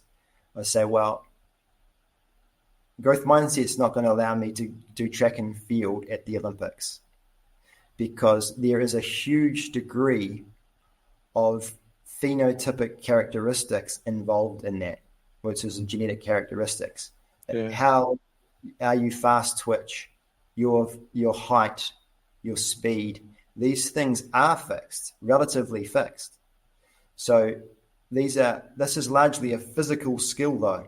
So when we're talking about growth mindsets, we're talking about learning and improving and developing complex skills. We're not talking about changing physical characteristics. That's why I don't play in the NBA, because I'm not over 6'5". Yeah. Well, actually, somebody that's shorter could still play if they develop these skills, but I'm not going to be as good as LeBron James in the middle of the basketball court. Yeah. Because he is a bigger body. But the complex part of that is, if I need a full growth mindset, is that I could easily, if I trained back in the day and had developed those skills over time, there's no reason I can't shoot better than LeBron. Yep. There's a complex skill. There's no reason I couldn't have developed my handles better. Yep. So pointing out the difference between the bits that you can change, which is complex tasks, and physical tasks. So if you apply it to a tennis, I have limitations on my tennis. I'm not going to be able to serve as consistently as a really tall player, because it's simple physics and simple geometry. They have more height and more angle geometrically to get that ball in the court, so they're going to serve at a higher serving percentage. They have more longer levers to get more angular velocity on the ball. Yeah. There is fixed. But what about the parts that aren't? How you apply yourself to learn the technique. How you apply yourself to the details of training through deliberate practice. That's not fixed. So point out the studies. Carol Dweck, in her book, who actually coined the term growth mindset, talks about it really well. You probably know the story around the maths children. So there was 2 control groups. One group of children were told that, they did a first test, and they did a maths test. There was a control group, and then there was the other group. So what she said was, to this group of kids, after they did the maths test, they were praised for intelligence. Wow, you guys are so smart. You are super, super duper smart. No wonder you did well on that maths test. The other group were praised. Wow, I love the effort you put in and the perseverance you put in to that maths test. So they got different feedback. Now, the key bit, that both groups were taken to do a second maths test, which was almost impossible, that they couldn't complete. So the group that was praised for intelligence, they ended up giving up very quickly because this test was quite hard. And the group that was praised for effort, they developed the disposition that something could be developed, something through effort. So they pushed, they tried, they had a growth mindset. The group that was praised for intelligence and thought they were awesome and talented, they're like, well, if I can't do it, it obviously means that has exceeded my ability of talent. And actually, that's a good point, because look at the name of your podcast, Evolving Potential. You're evolving your potential. You don't have a fixed potential. It doesn't say fixed potential. It says evolving potential. So the word potential, I just love that. You can evolve it. You can grow it. Yeah. And I love thinking about it both on an individual level as well as a societal level, which I know that you're going to be familiar with the story of Sir Edmund Hillary, climbing Mount Everest. And so it hits home for you. And like just things like that, where it's like, once we know it's possible as a species, as a human, all of a sudden, all these other people can do it. The 4-minute mile, Roger Bannister. It's like understanding like, okay, well, if he can do it, then I can do it. And that is, to me, that is like the typical evolving potential is, how do we get more people to understand that they're capable of more? Yeah, exactly. So with your work as a sociologist, you really appreciate that. And that's a great point, because at the end of the day, what do we coach for, right? We're there to help people be the best that they can be. And why do we want to do that? Because we want to make the world a better place. So if somebody that we coach can go on and change the world for a better place, or make their family a better place, it's like, that's awesome. Oh, yeah. So I want to talk about two more things. I'm curious about, since we're on the topic of growth mindset, it seems like a perfect segue into the books that you and your wife wrote, because I feel like that's probably a thematic, occurrence in those books. And then also any sort of future goals or plan for the Mental Skills Institute and where that's going. So we'll start with the books. You had this idea to write books with your wife, and just go from there.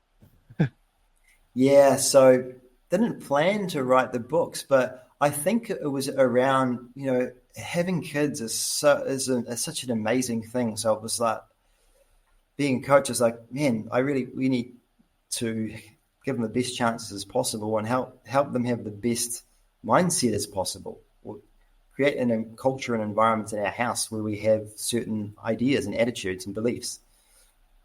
So I thought children's books are really powerful, because we read quite a few books that we weren't really resonating with the messages. So it was a little bit outdated. Some of the stuff was like witches and monsters and good and evil. Was like, okay, well, knowing that, those first years are very important, we need to put some good stuff in there. So took the bull by the horns and started writing our own books. So I thought, okay, we need to have a few different themes in there, not just one theme. So we kind of had a bit of we had sort of 2 skills around agency, resilience, and then 2 skills around like sort of theory of mind and perspective taking, to round them out so they could understand all of that sort of stuff. So the first book that we wrote, it was called Ted and Tilly Learn an Ancient Power. And this story is really about theory of mind, knowing that, and theory of mind is understanding what somebody else is thinking is different to what somebody else, the other person, is thinking. That's really what theory of mind is, knowing that your model of reality is different to somebody else. So it really helps with relationships, even in the schoolyard. So I think that was best described in Plato's allegory of the cave, the Greek philosopher Plato. Yeah. So I would encourage anyone just to read that, because it's really, really quite a powerful story, but I'll just quickly summarize it. So what happens is you have these prisoners trapped in a cave. They've been in the cave the whole life. So that's the only reality that they know, inside of this cave. But then one day one of them somehow gets out of the cave and sees this whole reality outside. So they see the real world, sun, trees, animals, whole new experience, cities and towns. So this person that's outside of the caves goes back into the cave and explains it to his other 2 prisoners, and they end up killing them because they don't believe what his reality. They think he's lost his mind. So what that is a really good allegory, metaphor for what we all happen in our day-to-day lives. We have different experiences that's really different from somebody else. So it's quite a profound thing, and helping children through that, what somebody else might be feeling or thinking is different from yourself, it's quite a cool thing. And just on that, wouldn't that be great with election season coming up in America right now, instead of just like ridiculous sort of talking at each other, and it's just assuming that nobody else has any validity in their ideas. There's only one true way to think, and the others are wrong, whether you're red or blue. That's how your culture right now is structured. And to be fair, a lot of other cultures, they don't address this simple concept of theory of mind, and America's not going down a good path because of it. So anyway, that's a side note. The second book is on agency, believe it or not, because that I'm passionate about agency. No way. And so basically it's quite a fun story. It's about these kids trying to climb this mountain, Ted and Tilly, brother and sister, and the first group of people all fail for different reasons and make excuses of why they did it, fun kid way, stone in their shoe, all of these sort of reasons, making excuses, not being accountable why they couldn't make it to the top, or not overcoming these challenges. And then the protagonists in the story, Ted and Tilly, they have responsibility, and when they get to the challenge, they overcome it through problem solving and they reach the top. So that's about responsibility of climbing the mountain.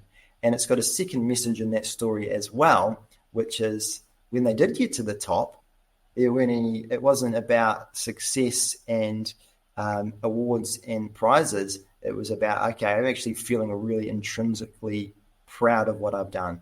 So there's two messages in that one. The next book is about managing your emotional state, which is very challenging for adults, let alone kids. And that's a cool story about how there's children that they're building a hut in a forest, doing free play out in nature, and then something really terrible happens, the hut gets broken, and they're managing their emotional state with some quite cool tools, and then they are able to rebuild the hut. So all of these stories, by the way, they're not done in like personal development logical ways. They're in a fun rhyming narrative, so that it's sort of user-friendly for kids and families. And the last book is about emotional intelligence, understanding that every behavior originates from a positive intention. So that basically is about empathy and curiosity, helping somebody develop more of a flexible way of thinking about things. So, it rounds out the set, having that agency and resilience, as well as having a really flexible and great at perspective taking, and those are four things that are really important to us. If I was to write a fourth book for kids, it would be a story around growth mindset. But yeah. And so, how old are your kids now? 7 and 5. Birthdays are coming up, and they're on a countdown. One's 60 days out for his birthday, and one's 18 days. They're counting them down. So. Oh wow, pretty close. And so, do your kids love these books? Proud of you guys? You know what? It's quite interesting, actually. They understand the concepts. They really do understand the concepts, because there's an argument for saying that young kids aren't ready for these types of messages. Or my kids can articulate and explain the messages. But even like when they were 4, like they could sell the book to a stranger. They could almost say exactly what I just said. They understand it, and it helps them have positive relationships at school. That's crazy. That's so cool. I love the fact that you guys have done that. And do you have a plan to write more currently, or is that kind of just taking it, going with the flow and seeing what happens? It's not currently, because I think for now I'm really focused on building the Mental Skills Institute, building that business. Books take a wee while, not necessarily the writing phase, but also the publishing and the sales phase. You don't make a lot of money from books. We mainly did that for growth experience and a learning experience. Unless you are on all Barnes and Noble, you aren't really going to get rich from selling books. Yeah. But I wouldn't rule it out. I mean, but it's not right. It's not for right now. And so that's a perfect segue then as well. So what do you see? What are you trying to accomplish with Mental Skills Institute? What are some goals you have, Yeah. So with the Mental Skills Institute, we have a few different parts to it. So we have bits where we do corporate coaching and help businesses basically create a culture of success and growth. So I love doing that work where we help the team, we coach the team with some of the principles from our pillars, and then allow them to be open to having feedback from each other. So when they have feedback from each other, then we coach them on an individual level, but then we just pass it back on to themselves so they can integrate their own culture themselves. So it's improving their own culture from the inside out. They drive it. So we love doing that sort of work. But the big focus for us now is our online courses. So we have online courses on the Mental Skills Institute, and we are marketing and selling them. And we're in the process of building more courses. So our first course is a mental skills coaching course. So it's really for leaders and managers and coaches, or any professionals that are wanting to level themselves up in mental performance, because most managers or coaches really know the strategies and the techniques. This will give them a whole bunch of new information that's missing, and it will add to their skill set. That'll make them more valuable or more influential coach. It'll help them progress their career and make a bigger difference. But we're also going to layer in more courses as well. So there's a lot more courses that we're currently building, and we're also potentially looking to bring in some other coaches onto the platform as well that will go to have courses in a different aspect of coaching. So that's our huge focus for the next couple of years. It's crazy. And so you're doing this full time then? You're able to support? That's awesome. See, that's awesome. It's awesome you made the transition. Okay, so now I'm curious, last question here. If anybody is getting interested in mental skills coaching, or if anybody listening is interested in kind of dipping their foot in this information, you've listed some books here already. What might be some books or resources or specific areas of research where you think would be really lucrative for someone to kind of get interested in this stuff or to learn more about this stuff? Well, I think without being self-promoting, I think checking out the Mental Skills Institute, we have it quite in a simple way.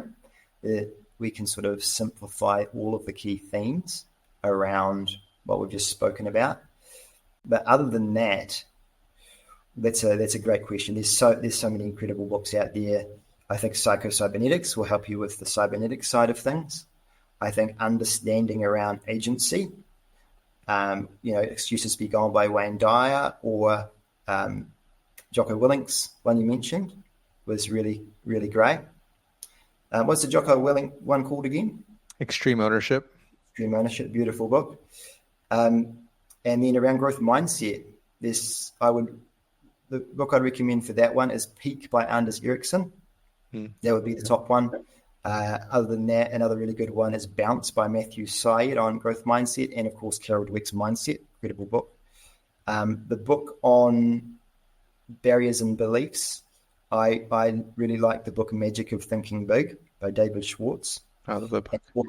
Yeah, great book. And also Psycho-Cybernetics by Maxwell Maltz, incredible.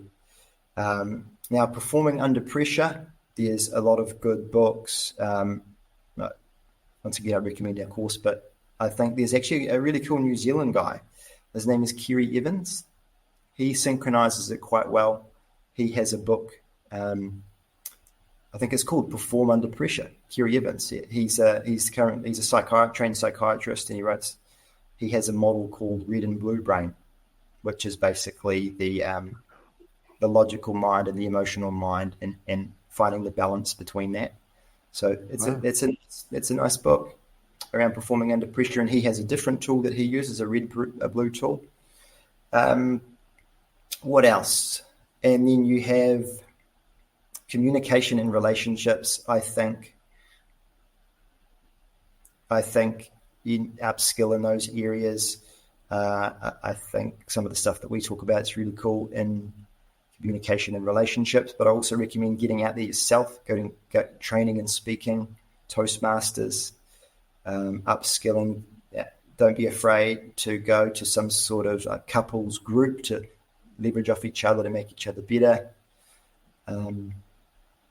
Those would be some of the books that I would recommend, I think, for a mental skills coach starting out. But consume information, take on you can. Take notes. That's perfect. And apply it.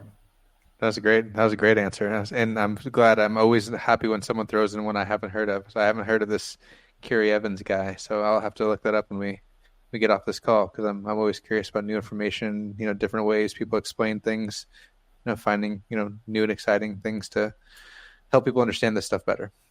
Yeah. So where can they find you? Tag your Instagram, tag your website, anything that can help people to find you if they want to work with you, if they're interested in your courses, if they're interested in finding any of your content. Where can they find you? I would just search me on LinkedIn or Facebook. My name is Wilton Atkins, obviously, or the Mental Skills Institute. So yeah, even if you have questions, we're happy to give out information or our ideas for free. But if you want to work with us, that's okay. But we don't expect anything from it. We love doing this. If we're the right fit or we're not, that's okay as well. So yeah, I encourage anyone that's curious just to get in contact and start a conversation. Okay, perfect. Hell yeah, man. Well, thank you, Wilton, for being on the show. It's been awesome. We clearly could have talked so much more. You have so much information to deliver. We've already had a conversation prior that was like over an hour. That was super jam-packed full of stuff as well. So I'm always impressed with you and your work. Very awesome. Very grateful for having you on the show. Very grateful for everybody watching the show. So thank you for being here. No, I really appreciate what you're doing as well, Todd, and I really admire your depth and breadth of knowledge as well. Really insightful questions. I think you're doing a great job, and some of the guests you've had really, really interesting to listen to. So I've actually listened to a few of your episodes and some really great stuff out there. Recently I was listening to the one that was helping mental skills around using technology to help people perform under pressure. So there's some really cool stuff on the podcast. So keep up the great work and all the best. Thank you very much, Wilton. You take care, man. You too. See ya.